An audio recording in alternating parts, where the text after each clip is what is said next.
Hey guys, I'm at the House of Blues mere hours before the Succubus Club, but before it gets started, I wanted to talk to Chris McDonough, the senior producer of The World of Darkness. Hi, how you doing? I'm super excited to be talking to you about this. It's something we've been waiting a year for, actually, since the original announcement.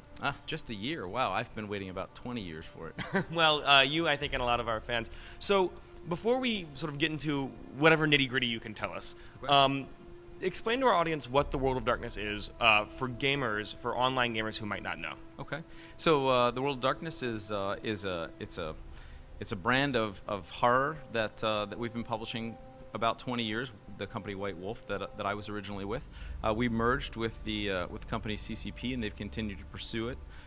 This is a brand that's about vampires, werewolves, mages. It covers sort of all the modern day supernatural types of creatures, and it basically has been really the foundation for a lot of what's gone on in the last few years with a lot of the horror that you see in movies and books and television. So it's really brought about change in the sort of landscape of that type of creature.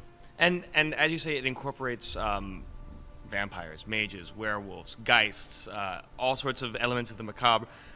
And it's a game that's so dominated by the community. It's defined by the community, I think. And how are you going to bring that community online? I think that's sort of the first step of any game.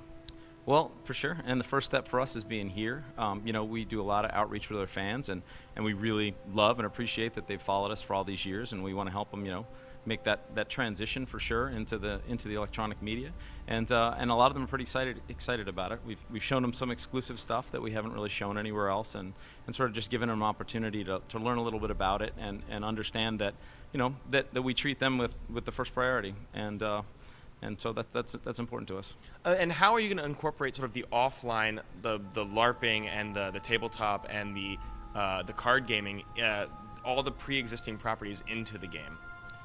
Well, it's kind of interesting. I mean, LARPing is fundamentally, MMOs and LARPing, they're pretty much the same thing, right? I mean, it's a large group of people, particularly the way that CCP handles their online environment.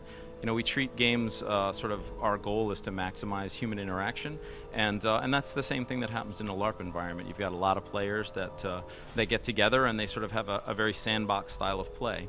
And that's really what we're hoping to take over, is that whole feel of a LARP into the MMO. Give me a little overview, like who will we be able to play? Is it just going to be vampires? Am I going to be able to play as a werewolf or as a geist? How's that going to work? Well, initially, with all the different types of supernatural creatures we had, and calling the game World of Darkness, we thought about including just a lot of different supernatural types, but we felt like that ultimately would lead to a shallow play experience for any one supernatural type. So we chose to focus on vampires, just like we did in our original role-playing game releases, and that way we can really sort of build the depth of political intrigue and sort of backstabbing that we really wanted to give with the vampires. So if I wanted to play, say, I don't know, a Toreador maybe, I'd be able to do so. Yeah, our focus right now is sort of on the basic 7 clans that came in the original first edition of the game, and later we'll expand that. Okay, and where in the World of Darkness will this be set? During what time period? What can players expect to see once they log into the game?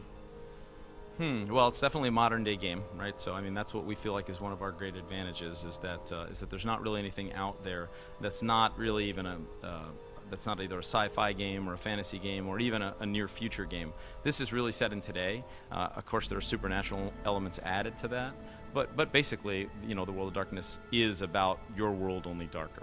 So when we're playing the game as our characters, one of the things that obviously you're able to do in tabletop or LARPing is you use your attributes, you use your skills. How will that translate to the game? Is it going to be like a spell that you cast, or is it a little bit more natural and incorporated than that?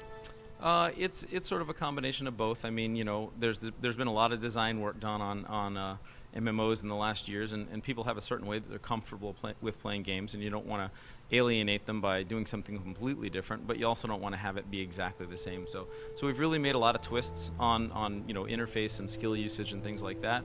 CCP has a different take on grinding and sort of trying to avoid that, at least in terms of skills. You know, EVE Online has a skill-based training over time rather than necessarily, you know, going out and killing a bunch of things. And we really don't want to incentivize that kind of gameplay as a company.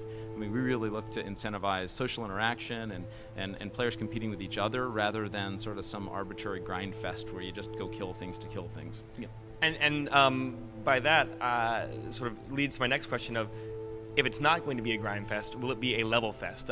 Will there be, because one of the hallmarks of World of Darkness is that you don't level your character as you play him, you know, throughout a tabletop game or a LARP. You just play it as you would play yourself. It's very natural. Is there going to be leveling? There won't be traditional leveling. We're looking at a number of different ways to represent characters' power without necessarily being so as overt as saying, you know, I'm a level 20 Ding. vampire. Yeah, exactly. Yeah. So we have a system in the past in the pen and paper game that is referred to as generation, and that's how distant your bloodline is from Cain, the original vampire.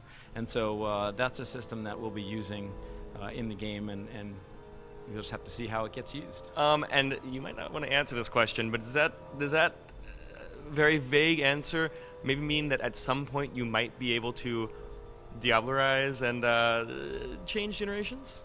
I would absolutely say that Diablerie is a part of the game, yeah. It's been a part of our game for 20 years, and there would be no reason to take that out. That's actually very exciting, I think. It's going to be very exciting for a lot of people. Now, how, because you guys and CCP work together, you're part of the same company now, how has working with CCP influenced the development of World of Darkness? You know, it's been phenomenal. When two companies merged, we had very similar philosophies, and one of the things that CCP has really done that's been great is they've given the project time to grow. They don't want to rush anything out, and that's part of the reason why there's been so little press about it, is that we really don't want to release a lot of information until we're really prepared to show that we're going to make something that's really good and different than what's out there. And that's worthy of the incredible community that you guys already have. Absolutely, absolutely. All right, I just have one more question. I'm already really excited about the game. I've never been to FanFest. Can you get me a ticket? I can get you a ticket to FanFest, absolutely. All right, and Hundar, sorry, I'm going to go to FanFest this year in Iceland, and you're not invited. A guy named Hundar has not been to Iceland? I know. Is he a barbarian? he's it means dogs, apparently in Swedish. Oh, all right. Well, that's interesting.